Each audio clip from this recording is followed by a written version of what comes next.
Righto, I'd like to welcome you all to our first submissions subcommittee meeting today to receive that report in front of us. We have no apologies, but first off I'll get Tracy to lead us in the karakia. Kia ora, thank you. Just karakia timatangi everybody. Those who would like to follow along, it is in the agenda pack on page 4. Whakataka te hau ki te uru, whakataka te hau ki te tonga. Kia makina kina ki uta, kia mataratara ki tai. Ihi aki ana ti atakura, hi tio, hi huka, hi hauhu, ti hei mauri ora. Thank you, Tracy. Welcome, councillors. We have our subcommittee councillors here. I see Councillor Nichols online. Also like to welcome into the room Councillor Smith, Councillor Downard, Councillor Dunbar-Smith, who's just popped out. Thank you. Right, we'll move on.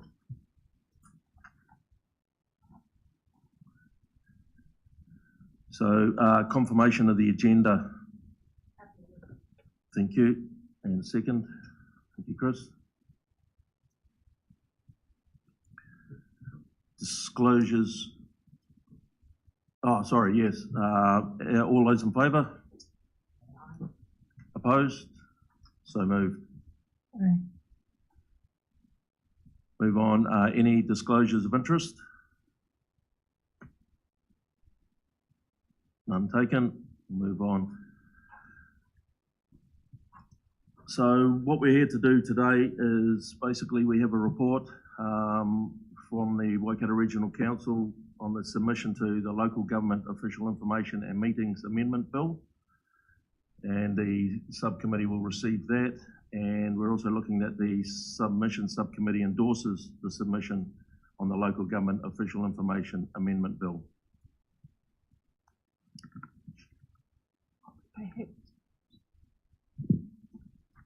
I'll hand over now to Tracy to present.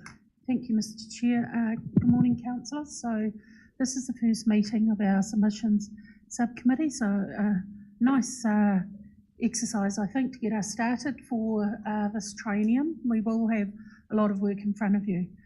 First of all, Mr. Chair, if I can just introduce the staff that are here today. We have Alejandro Cifuentes at the top of the table there. Alejandro is our team leader, policy implementation. So you will see Alejandro a lot in regard to a lot of these submissions, particularly submissions to do with climate change, biodiversity, natural hazards. Alejandro, for those councillors returning, is a familiar face to us and is across many of these pieces of work. Alejandro himself is also involved in working groups in Port Waikato, Kaiawa, Pukorokoro and Thames Coromandel in regard to shoreline management and very pertinent issues of those nature. Assisting Alejandro at the back, we have Annika Hamilton and Ashley now. Ashley, I just would like to recognise, has been awarded for those who follow our Facebook, an award for academic excellence. So the Dr. Andrew Smith Award for Academic Excellence, and it's given to the most academically outstanding full-time student in their final year of undergraduate study. So congratulations, Ashley. We are very privileged to have you working with us. Congratulations. So councillors, you will see these faces a lot. We have a pretty significant work program. So this topic, and I'll hand over to Alejandro to introduce, but I will just say it has been a topic of conversation of our previous council, particularly in regard to the provision of information. For those councillors who aren't aware, we have a website that has all of our hazards information on there. We freely share that. For us, this is something that we're looking forward to. We can formalise the provision of the information that we have. So really, Alejandro, we're in your hands, and there's already a couple of questions just around additional costs, obviously. The legal veracity, making sure we get the information right. The ability for it to not be bespoke to each regional council, is there perhaps a regional sector approach? So if you can weave those into the presentation, that would be great. Perfect. Kia ora koutou. As Tracy mentioned, my name is Alejandro Fuentes. I'm team leader for the policy implementation team. Just checking that people online can hear me. Yes. Yes. Hi, Alejandro. Right. There we go. Oh, that's close. Yeah, I'll just put it here.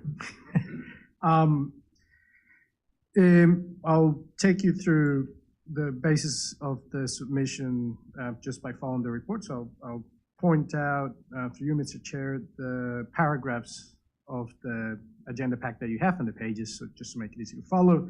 You can see in the executive summary, paragraph 2, so that's page 5.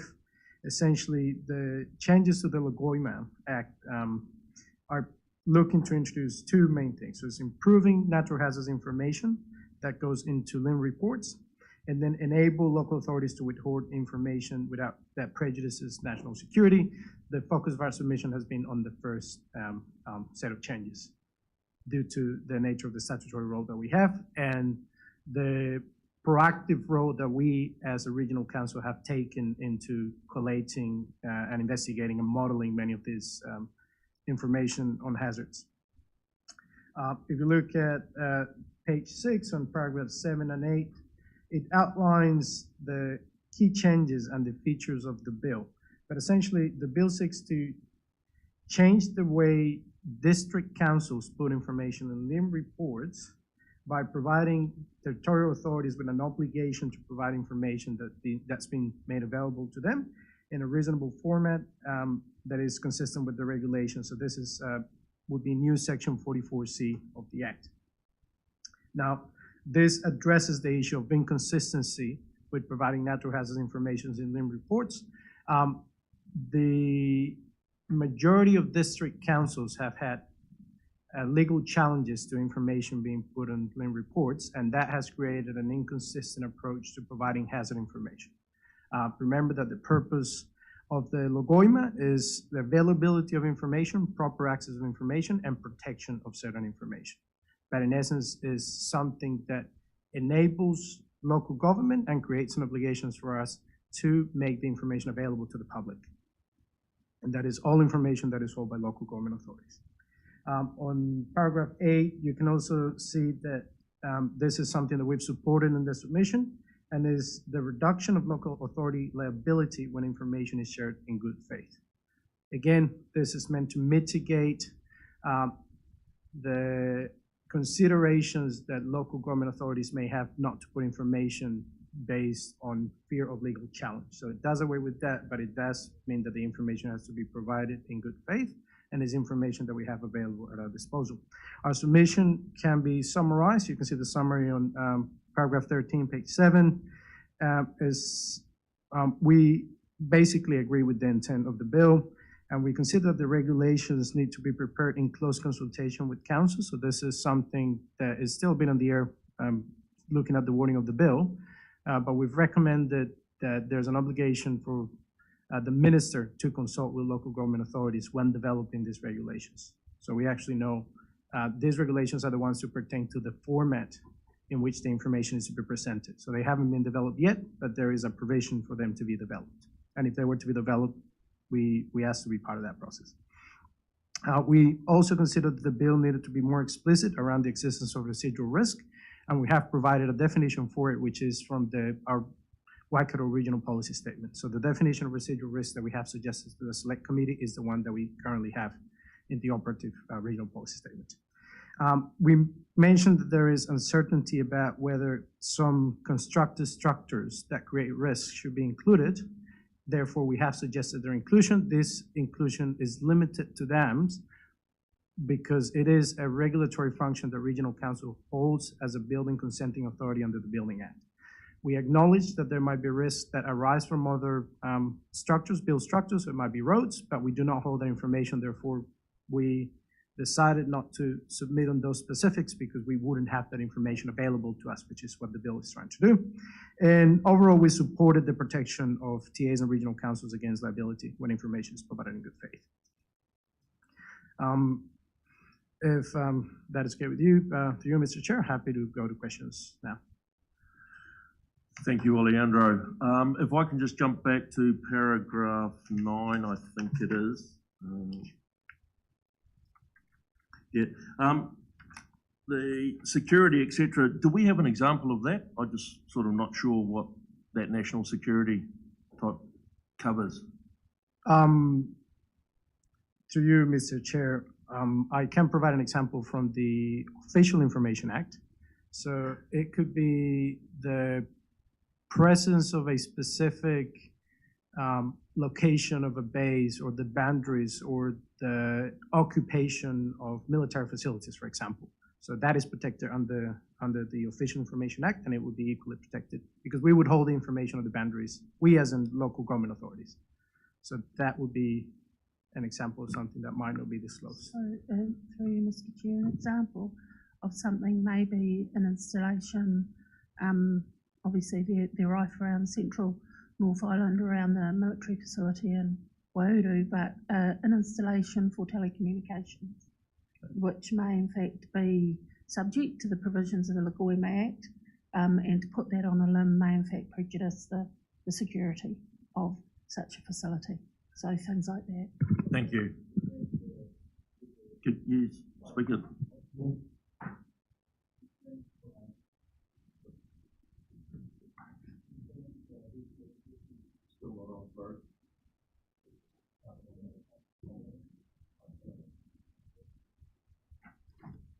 Alejandro, could I just get you to turn your mic off?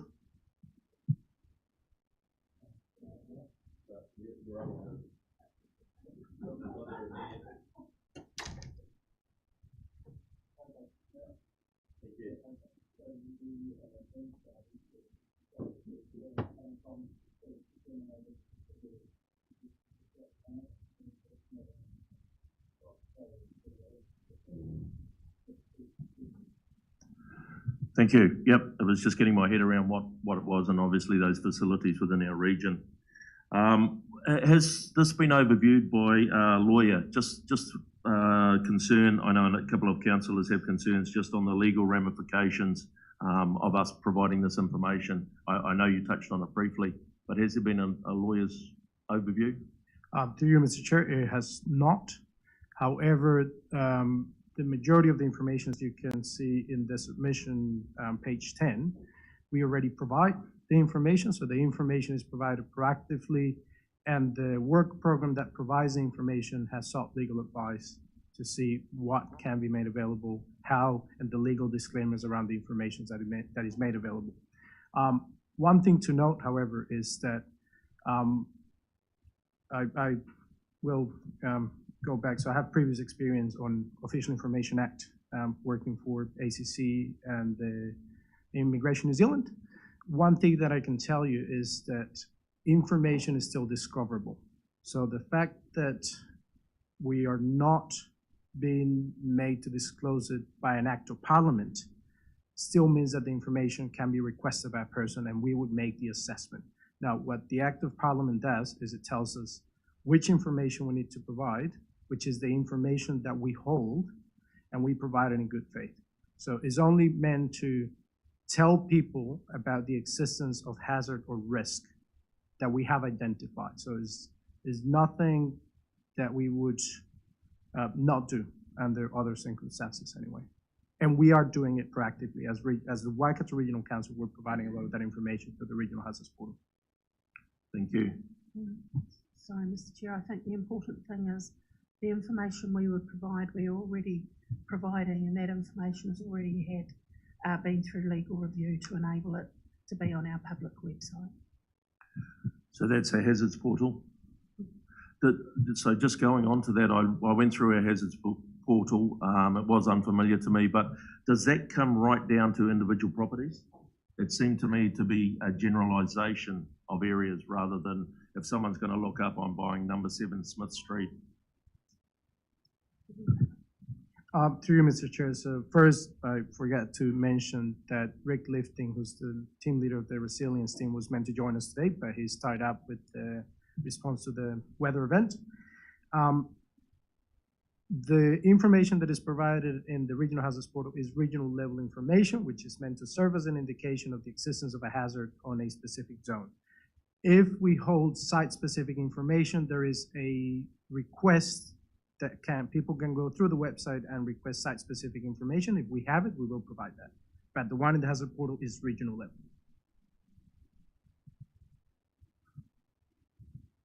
Councillor Story. Thank you, Mr. Chair. Just trying to get my head around how this is creating a change for us. So if I understand correctly, the limbs of the district councils, city councils that we currently work with, they reference our hazard portal. This is instead going to shift to a requirement for us to provide information directly on that limb as opposed to just a reference to the portal? To you, Mr. Chair, the requirement is for us to provide the information to the district councils, and then the district councils will have to make the information available in the limb. In the absence of regulations, they will use best practice, so that is the submission point we're making. And when the regulations are developed, then there'll be a format, but it will be up to the district council. It is for us just to provide the hazard information that we have to them, which we have been doing proactively. So Right. It doesn't mean that we have to put the information in the limb. We just provide it to the district council. Right, and so then the district council will, assuming they would continue in their limb to reference that hazard portal as the source of up-to-date information, right? This isn't, I suppose when I'm thinking of a limb, I'm thinking of, you know, if you're going through a sale and purchase process of a property and you get a copy of the limb, so that is a point in time of what is identified relevant to that property. I guess I'm trying to get some sense that if the hazards associated with a particular property might change over time, where's that communication of what is the most up-to-date information with regard to a particular property at any one point in time? You know, it might shift. So I'm just trying to get a sense of where we protect ourselves. I understand that there is protection of liability to councils proposed in this, but I also, beyond our liability, I want to make sure that our community members have access to the right information at the right time. So I'm just trying to get a sense of where that sits. To you, Mr. Chair. And just to quote a specific example, Hamilton City Council has an information referred to the hazard assessment that they've developed as part of the district plan, and that is more accurate to the site-specific and granularity of the information is actually more specific. So they reference that one.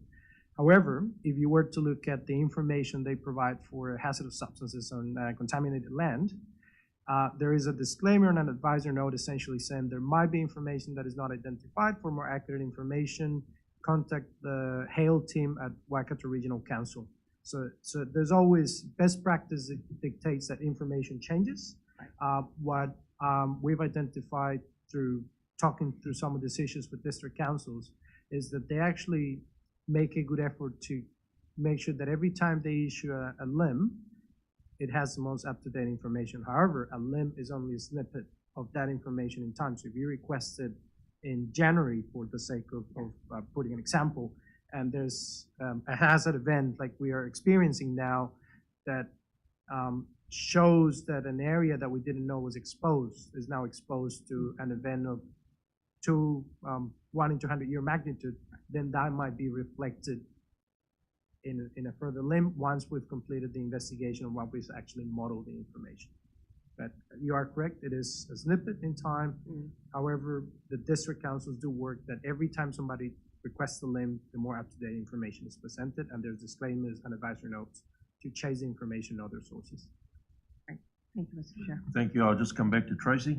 Yeah, thank you, Mr. Chair. One other matter to take account of is not only if events occur, but if we have more up-to-date technical reports.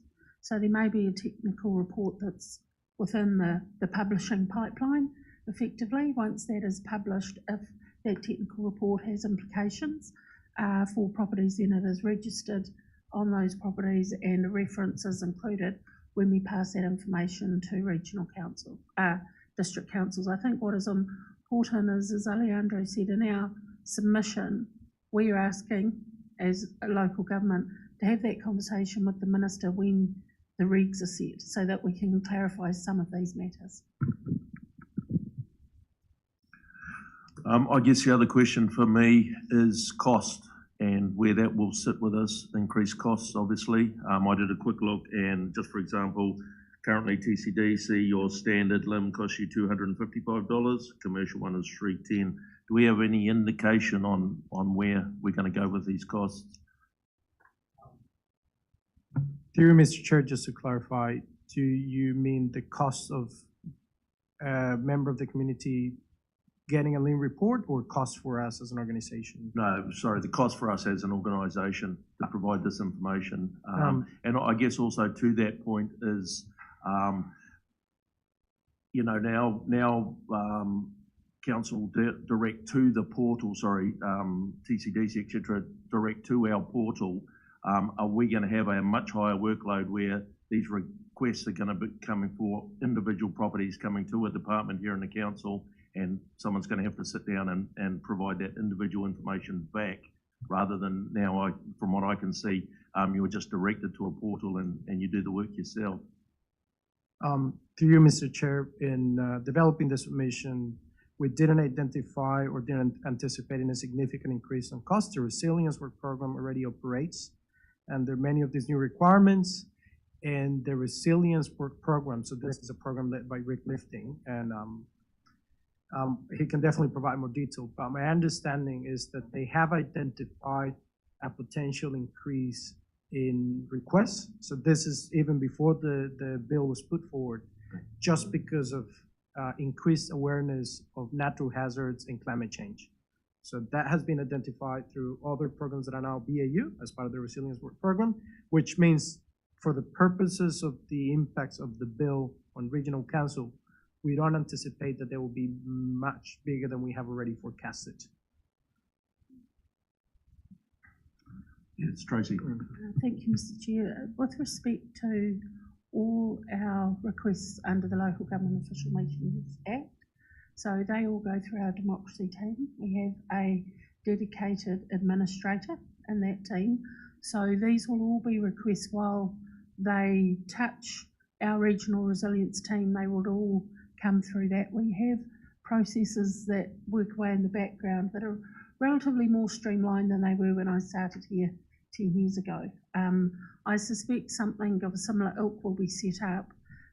As Alejandro said, we have seen a spike with our increased incidents of events and people's awareness of them.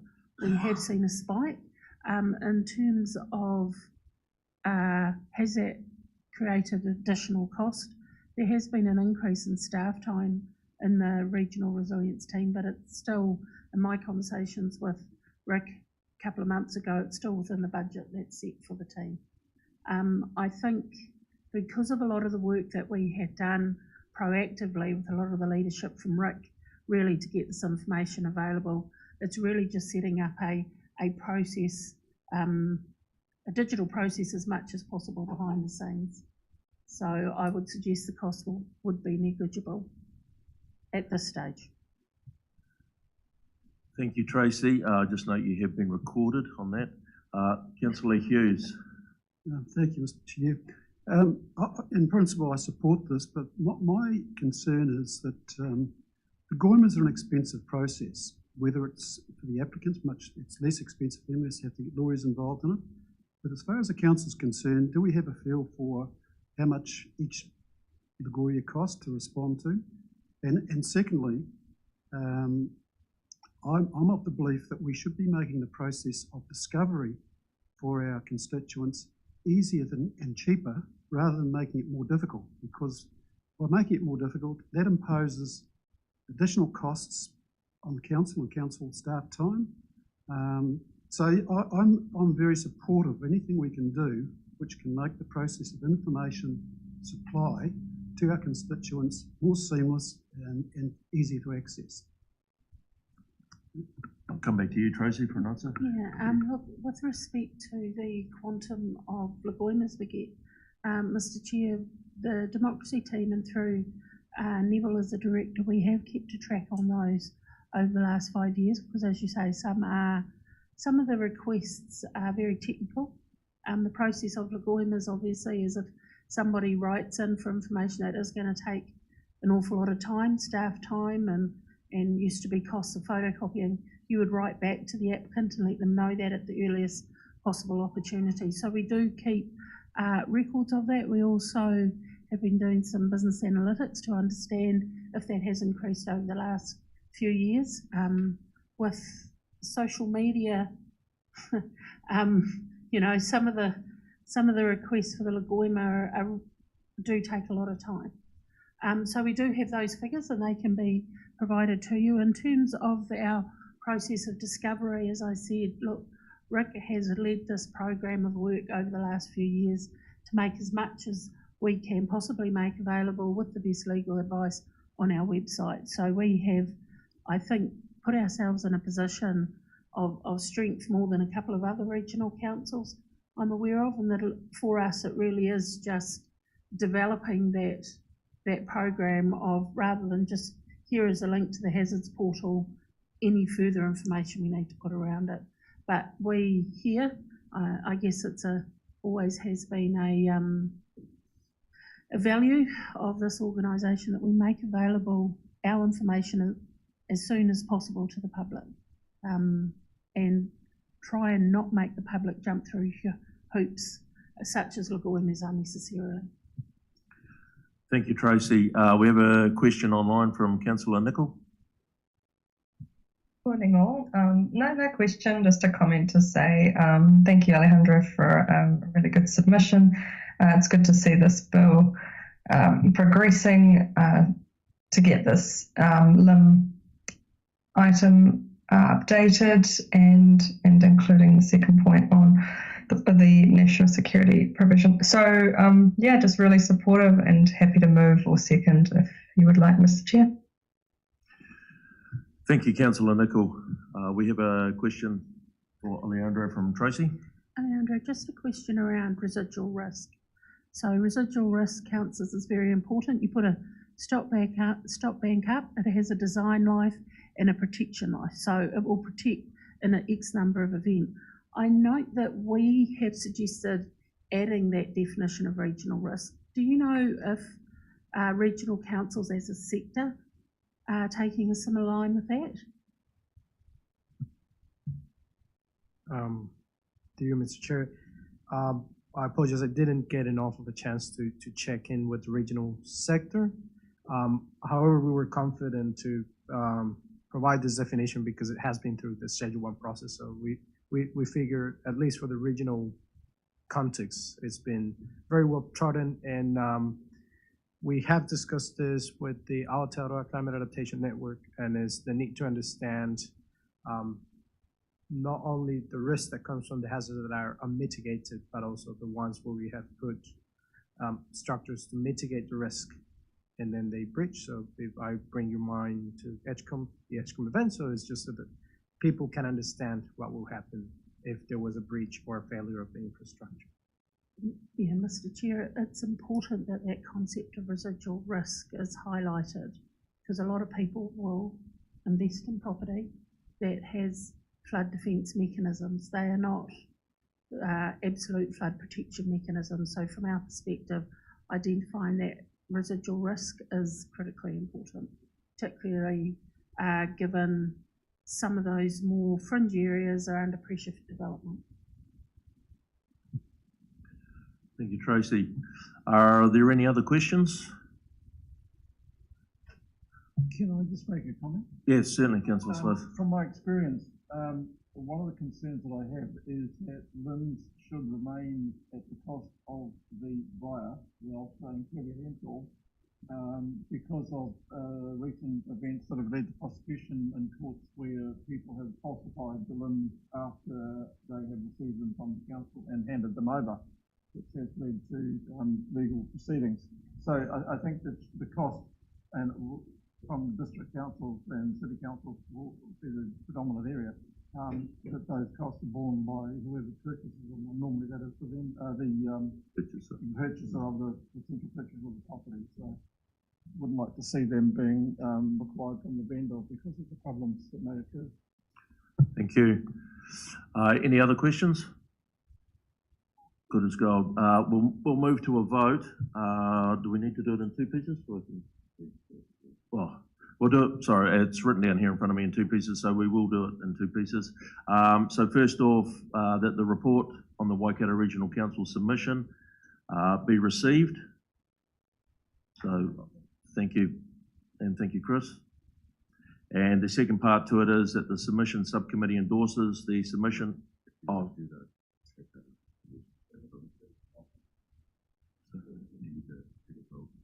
Yes, yep, sorry. So moved and seconded, and all those in favour? Aye. Opposed? And sorry, Jennifer, I do remember you're moving that. So also that the submission subcommittee endorses the submission on the Local Government Official Information and Meetings Amendment Bill. So moved, Councillor Nicol, seconded, Councillor Story. All those in favour? Aye. Opposed? So carried. That brings us to the end of our session this morning. Thank you for bearing with me under my first chair of my meeting. I will get smoother, I promise. Thank you very much. Meeting closed.